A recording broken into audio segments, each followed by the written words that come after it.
అని ఇప్పుడు మనం మాతకి శారీ పెడతాం కదా, ఆ శారీస్ ఏం చేస్తారు మీరు? 9 డేస్ శారీస్ ఏం చేస్తారు?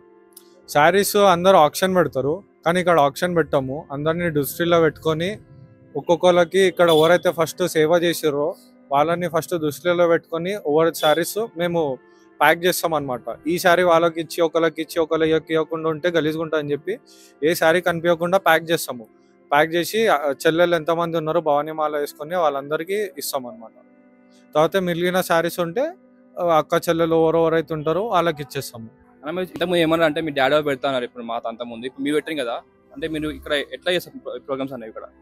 అంటే డాడీ వాళ్ళు పెట్టినప్పుడు నవరాత్రి అనేది 9 days కాబట్టి 9 nights కాబట్టి డాడీ వాళ్ళు ఎవ్రీ నైట్కి ఒక ప్రోగ్రామ్ పెడుతుండే అనమాట. ఒకరోజు మ్యాజిక్ షో, ఒకరోజు బతుకమ్మ, ఒకరోజు ముగ్గుల పోటీ, అట్లా చాలా ఉంటుండే అనమాట. డైలీ టూ ఉంటుండే ప్రోగ్రామ్స్, ఆర్కెస్ట్రా అవి అనుకుంటా, సంథింగ్ ఎక్సెట్రా.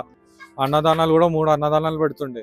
సో మేము ఈసారి మేము హ్యాండ్ ఓవర్ తీసుకున్నాం కాబట్టి అప్పుడు మేము చిన్నగా ఉంటుండే, మాకు అంత అనిపించకపోతుండే, వచ్చి ఎంజాయ్ చేయాల్సి వస్తుండే.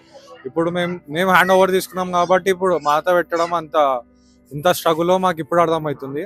సో అందుకే అందరం ఈక్వల్గా పనులు అందరం పంచుకొని ఒక్కొక్కరం ఒక్కొక్క పని చేస్తున్నాం.